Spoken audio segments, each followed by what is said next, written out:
Today we're going to go over the last step in finishing this room, and that's doing a little bit of touch-up and some cleanup. Now first of all, you're going to want to have a little bit of all of your paint, okay? The ceiling color, the wall color, and the trim paint. You're probably going to want some small brushes for doing touch-up, okay?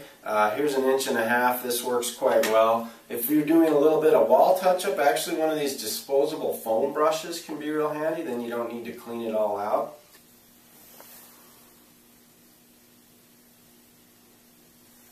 You're probably going to want some blue tape if you're not happy with some of your lines between the trim and the wall, and I'll show you a way you can straighten some of those out, actually quite quickly. Really not happy with this line here that I cut. You can see where the paint comes out onto the wall.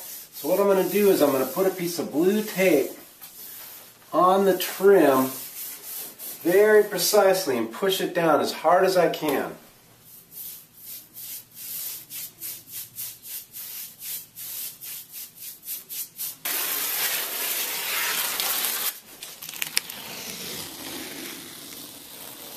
Very nice. You can also just straighten the line freehand if you feel that's the best option. You don't have to use tape.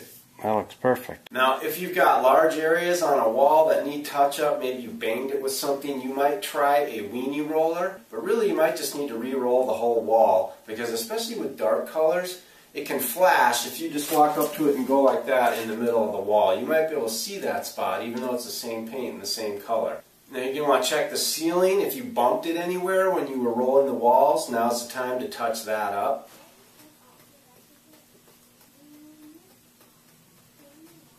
Now after you've done your touch-up, it's time to start cleaning up, okay? And you're going to want to get all the tape and paper off anywhere it's left in the room. Along underneath the baseboard, you might want to use a 5-way or your putty knife to separate that edge a little bit down there.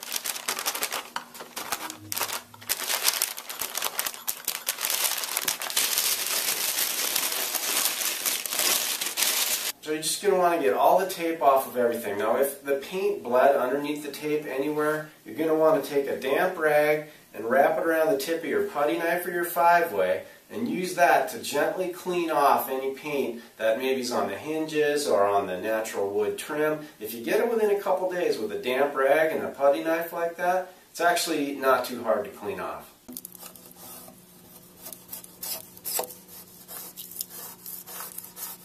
Okay, after you're done with all that, you're going to want to put all the switch plates back on, all the outlet covers.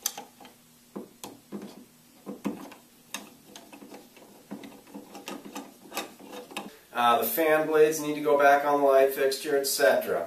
And then you're going to want to roll up your drop cloths and take them outside and shake them out.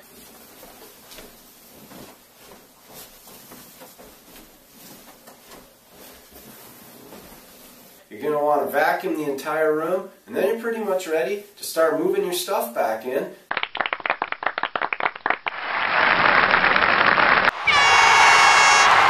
And then, of course, the very last thing you want to do is you want to clean up all your equipment and store it so that it's ready to use the next time you're ready to paint. That includes cleaning your brushes. Now you're going to want to see my video on cleaning your brushes, of course. You can find that video on my website, howtopaintahouserite.com, along with a lot of other videos and lots of helpful information that I've put together to help you paint your house right. And congratulations on that beautiful room.